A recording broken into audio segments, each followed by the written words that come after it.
Assalamualaikum warahmatullahi wabarakatuh. Saya Reza Agus Hidarsya.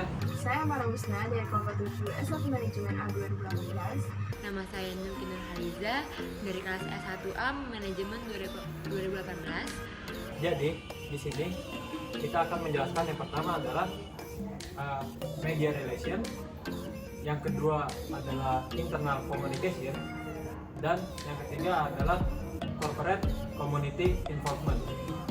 Selamat menyaksikan.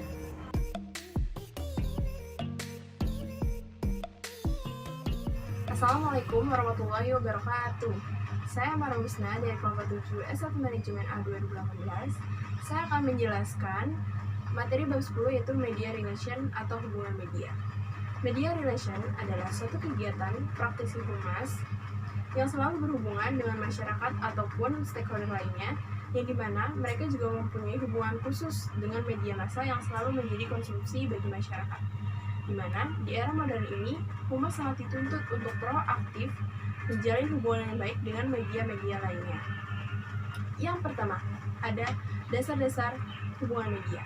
Dasar-dasar hubungan media terdiri dari tujuan, yang mana tujuannya itu untuk meningkatkan reputasi organisasi dan produk, di mana untuk mempengaruhi dan menginformasikan kepada target, yaitu masyarakat. Nah, untuk jangka panjangnya, pertama itu untuk menciptakan citra baik suatu perusahaan ataupun produk. Yang kedua, yaitu untuk meningkatkan hubungan masyarakat. Yang ketiga itu menciptakan profil media yang baik. Dan yang keempat, meningkatkan pangsa pasar. Kelima, meningkatkan hubungan yang baik dengan investor. Yang keenam, meningkatkan hubungan industrial dan lain sebagainya. Selanjutnya, hubungan media ini terdiri dari mekanisme menghubungi media, cara menulis siaran pers dengan format sesuai kebutuhan, dan menargetkan sebaran informasi yang ingin dituju. Selanjutnya, hubungan media juga menekankan pada 5W, yaitu pertama, apa, siapa, di mana, kapan, dan mengapa. Nah, dari 5W ini, mereka membuat rilis yang sesuai dengan gaya dan konten yang dibutuhkan. Selanjutnya, hubungan media juga mengeluarkan metode ataupun output yang dihasilkan, yaitu berupa pertama konferensi pers. Nah, konferensi pers ini berupa suatu kegiatan di dalam ruangan ataupun luar ruangan yang pihak humas ini mengundang media untuk menginformasikan suatu hal ataupun masalah yang terkait. Contohnya ini yang sedang hype, yaitu Jokowi mengadakan konferensi pers untuk Indonesia Bersatu Stop Corona, yaitu belajar, bekerja, dan beribadah di rumah. Yang kedua, resepsi pers. Nah, resepsi pers ini untuk menjalin hubungan informal antara humas dengan wartawan. Resepsi pers ini berupa bincang-bincang kecil di mana untuk menginformasikan atau mengklarifikasikan suatu masalah. Dan yang ketiga, hubungan pers. Hubungan pers ini sama juga seperti resepsi pers, namun situasinya berbeda. Kalau resepsi pers itu sedang ada masalah ataupun isu yang harus diklarifikasi, namun hubungan pers ini situasinya sedang tidak ada atau minimal dari suatu masalah. Jadi seperti company visit atau mungkin promosi atau peresmian suatu perusahaan atau produk. Yang keempat, media rilis. Nah, media rilis ini sama seperti press release, yaitu berupa teks berita yang dibahas oleh humas itu sendiri mengenai isu ataupun pengenalan suatu produk. Yang kedua, dampak teknologi baru. Fakta bahwa dampak teknologi baru itu bervariasi, di mana sesuai dengan individu, media di tempat kerja, dan sektor industri. Di mana hal ini dibuktikan pada penelitian bulan Maret tahun 1999, di mana dikirimkan 300 kuesioner kepada jurnalis yang bekerja di pers nasional dan regional. Di sini menunjukkan terdapat 3 tabel, yaitu tabel pertama, jumlah pers yang diterima harian dalam bentuk persen, kurang dari 20 11%, 20 sampai 50 39%, 50 sampai 100 28%, lebih dari 100 21%. Dan yang kedua, tabel metode pengiriman paling banyak yang umum digunakan, mail 61%, fax 39%, email 9%, telepon 3%, dan kurir 0%. Selanjutnya, tabel ketiga, metode yang disukai, mail 48%, fax 46%, email 15%, dan telepon 8%. Selanjutnya, tatap muka atau lainnya 1%. Nah, kesimpulan dari sini, PR terus menggunakan metode tradisional dalam bentuk cetak di postingan dengan kedua metode yang paling populer yaitu mail dan fax. Selanjutnya, terdapat masalah juga terhadap penggunaan email, yaitu tidak bisa terhubungnya dengan server karena masalah salah alamat, mengunduh file yang terlalu besar, dan terdapat biaya tambahan saat online. Selanjutnya, terdapat juga masalah-masalah lain yang seperti dalam tabel berikut, yaitu tidak relevan 66%, tidak layak diberitakan 65%, lebih dari merek 32%, ditulis dengan buruk 25%, membosankan 25%, ditanggapi secara salah 4%. Namun, berbeda dengan zaman sekarang, yang dimana dampak teknologi baru sangat membantu hubungan media untuk berhubungan dengan media-media lainnya. Di sini terdapat dampak positif. Yang pertama, mempercepat arus dan mempermudah akses. Hal ini dibuktikan hampir seluruh masyarakat dunia maupun masyarakat Indonesia memiliki smartphone. Di dalam smartphone ini sudah dilengkapi dengan aplikasi yang mendukung, yaitu aplikasi Instagram, Twitter, WhatsApp, Line, yang membantu kita mendapatkan informasi dengan cepat. Yang kedua, ditulis secara sederhana dan menarik. Hal ini dibuktikan sudah ada aplikasi yang mendukung, yaitu Photoshop, InDesign, Illustrator, yang dimana dengan penambahan visual, foto, maupun video. Terdapat juga contoh blog ataupun website 3 teratas yang menarik, yaitu tribunnews.com, detik.com, dan kompas.com. Yang ketiga, membantu individu mencari informasi. Yang keempat, jurnalis dapat peroleh informasi langsung dari web tanpa harus menunggu pers. Selain itu, selain dampak positif, terdapat juga dampak negatif ataupun kekurangannya. Yang pertama, bagi orang awam yang belum bisa menggunakan teknologi baru, mereka masih menggunakan teknologi lama. Yang kedua, kejahatan. Kejahatan ini berupa banyak oknum yang memanfaatkan untuk menyebarkan berita hoaks tentang suatu masalah ataupun isu. Yang ketiga, konten negatif. Banyak konten negatif yang tersebar di internet. Untuk itu, dari dampak negatif tersebut, humas suatu perusahaan ataupun organisasi agar tetap menjaga citra baik maupun positif, yaitu dengan cepat dan tanggap untuk mengklarifikasi atau menginformasikan suatu masalah agar masyarakat mengetahui kebenarannya.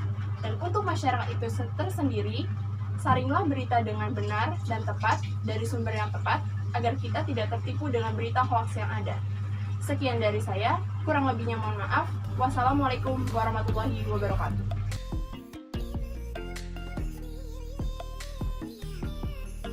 Hari ini saya akan mempresentasikan tentang internal communication atau komunikasi internal.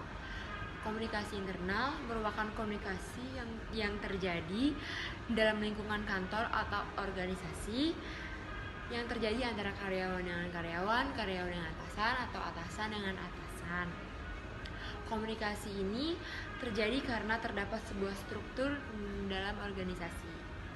Hal pertama yang akan saya bahas adalah tujuan komunikasi karyawan. Ada 4 tahap pekerjaan ketika komunikasi yang efektif sangat penting dimulai. Yang pertama, menarik dan mendidik karyawan baru pekerjaan. Yang kedua, di mana instruksi, berita, dan informasi terkait pekerjaan harus disebarluaskan dan memberi penghargaan dan pengakuan. Lalu memberi promosi acara khusus penghargaan kepada karyawan. Yang terakhir itu adalah kerusakan peralatan, PHK, dan pemecatan. Selanjutnya itu adalah bagaimana manajemen membentuk komunikasi. Saya akan membahas pendapat dari Grunig and Hunt tahun 1984. Yang pertama ada two-way communication symmetrical, yaitu melakukan kegiatan berdasarkan penelitian dan menggunakan teknik komunikasi untuk mengelola konflik dan memperbaiki pemahaman publik secara strategik. Nah, yang kedua ada two-way communication asymmetrical, yaitu melalui penyampaian pesannya berdasarkan hasil riset dan strategi ilmiah untuk berupaya membujuk publik agar mau bekerja sama. Nah, yang ketiga saya akan membahas tentang komunikasi internal dan tujuan perusahaan melakukan internal communication. Yang pertama, organisasi yang berkonsentrasi pada efisiensi operasional, fokus pada penyediaan produk yang dapat diterima dengan harga yang kompetitif dan menjaga biaya tetap rendah. Sementara itu, komunikasi di sini menyerupai model teori mesin, menciptakan pemahaman yang lebih besar tentang peran dan prioritas. Selanjutnya, saya akan menjelaskan tentang komunikasi internal dan pengembangan perusahaan. Ketika pertama kali memulai, beberapa orang mungkin terlibat. Komunikasi terjadi secara informal dan sering, dan kemudian bergerak pada pembentukan strategi komunikasi. Komunikasi pada dasarnya akan satu arah dengan sedikit interaksi atau umpan balik. Komunikasi langkah selanjutnya adalah keterlibatan, membutuhkan dialog daripada komunikasi satu arah. Akhirnya karyawan harus menyelesaikan sesi pemecahan masalah, forum, dan sesi komentar balik bisa bekerja di perusahaan.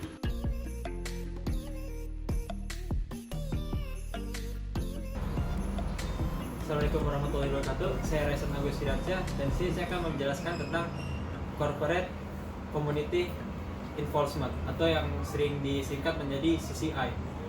Nah, jadi Corporate Community Involvement atau CCI itu tuh merupakan kegiatan di mana perusahaan melakukan pengembangan di masyarakat sekitar, atau kita sering dengar dengan nama CSR, Corporate Social Responsibility.